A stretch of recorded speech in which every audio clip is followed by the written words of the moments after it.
টাঙ্গাইলের ঘাটাইলে গ্রামাঞ্চলে কবিরাজি চিকিৎসার শরণাপন্ন হচ্ছেন অনেকেই।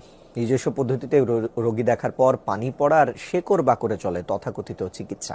কেউ কেউ চিকিৎসা নেওয়ার পর সুস্থতার কথা বলছেন, তবে মেডিকেল চিকিৎসকরা বলছেন সাময়িক আরোগ্য লাভ হলেও যারা দিতেছে নিজের চোখের ইয়ে দেখতেছি মানুষ ভালো হইতেছে, ভালো ভালো আসতে আসছে তারা দেওয়ার পরে ভালো হয়েছে।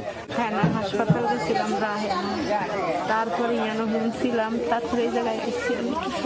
জন্ডিসের পরিমাণটা বেশি হয়ে গেছে, আপনার লিভারের সমস্যা হয়ে গেছে। ওয়ালাইকুম আসসালাম। কেমন আছেন আপনি? হ্যাঁ ভালো আছি ইনশাআল্লাহ, আপনাদের দোয়ায়। তা কি অবস্থা, কেমন চলতেছে আপনার? ভাই আমি তো মনে করেন অনেক রোগের কাজ করি, বুঝতে পারছেন, বিভিন্ন রোগের মনে করেন কবিরাজি কাজ করি, বাপ দামাল থেকে করি। আমার শিক্ষা জীবন হলো কামরুকামি, আসামে, পানামে, মেঘালয়, অরুণাচল, মিজোরাম থেকে আমি শিক্ষা করে আইছি আন্দামান দ্বীপপুঞ্জে, ভারতবর্ষের। সেখানে আমি শিক্ষা করছি কড়ি চালান, হাড্ডি চালান, মানুষের বিভিন্ন রোগ উপকার করি, যেমন মানুষের মানুষ বান মারে।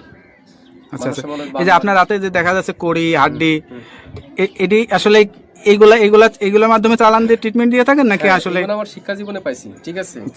এরা হলো রাহুর হার।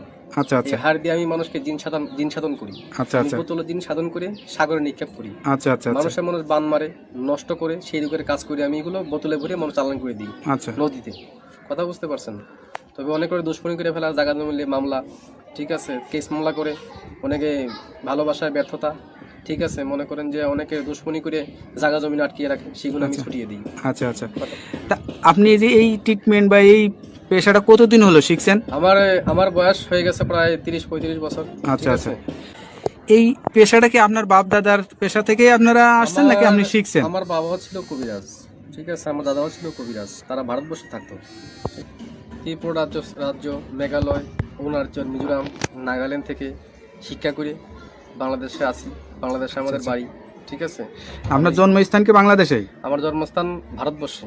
আচ্ছা আচ্ছা, আমার জন্মস্থান অরুণাচল, এটাকে বলা হয় মিজোরাম। আমার বাপ দাদা এখানে শিক্ষা করার জন্য গেছিল। আচ্ছা আচ্ছা, ঠিক আছে। আমার মা, তারা এখানে ছোটবেলায় বাপ দাদার সাথে ঘুরতেন আপনি? হ্যাঁ, আমাদের বাড়িও ছিল কলকাতাতে, ঠিক আছে। সেখান থেকে বাড়ি নিয়ে থাকতো, বাড়ি করে তারপরে বাংলাদেশে মনে করেন আমাদের পুরনো বাড়ি, সেখানে আমরা চলে আসছি।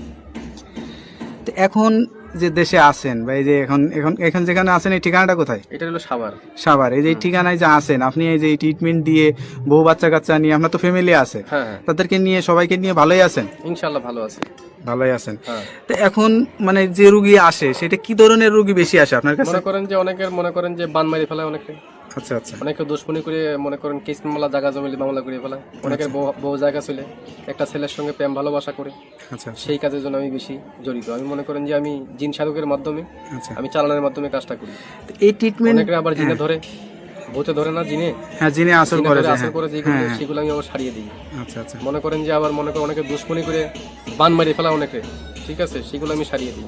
আচ্ছা আচ্ছা, তো এই ট্রিটমেন্ট করার জন্য আসলে কি মানে করা লাগে? আপনি কোনো টাকা পয়সা নেন নাকি আসলে কি সিস্টেমে করেন? লাগে না, তবে মনে করেন টাকা পয়সা লাগে না, আমি ফ্রি করি। তবে যদি কোনো কিছু লাগে দরকার, সেগুলো আমরা বলে দিই মোবাইলের মাধ্যমে। যদি কিছু আয়োজন লাগে, সেটা দ্বারা পেমেন্ট করে আমি কাজটা করে দিই। আচ্ছা আচ্ছা, তো বিধমে আমার টাকা পয়সা দেওয়া লাগে না। আচ্ছা, এটা ধরেন অনেকে আসতে পারে না, অনেকে দেখা যাচ্ছে যে মানে যোগাযোগ করতে পারে না, তাদেরকে কিভাবে ট্রিটমেন্ট দেন? আমি মোবাইলে ট্রিটমেন্ট করি বেশি। আমি আন্দামান, অরুণাচলের, তারপরে মনে করেন শ্রীলঙ্কা, বিভিন্ন দেশের কাজ আমি মোবাইলের মাধ্যমে করি, যেমন দুবাই, মালয়েশিয়া, জার্মান, ঠিক আছে, ফিলিপাইনি, সৌদি আরব, কাতার, এগুলো কাজ আমি মোবাইলের মাধ্যমে করি। মানে মোবাইলের মাধ্যমে আপনি আসলে চিকিৎসা দিয়ে থাকেন? হ্যাঁ। আচ্ছা, তো এইটার জন্য কি লাগে, কি ধরনের মানে যার যার কাজের সেই সব যেমন আয়োজন লাগে, সেগুলো আমি দিয়ে করি। মনে করেন একটা কাজের একটা ধারা আছে। আচ্ছা আচ্ছা, একটা কাজের একটা ধারা, সেই ধারা অনুযায়ী কাজটা করতে হয় আমার।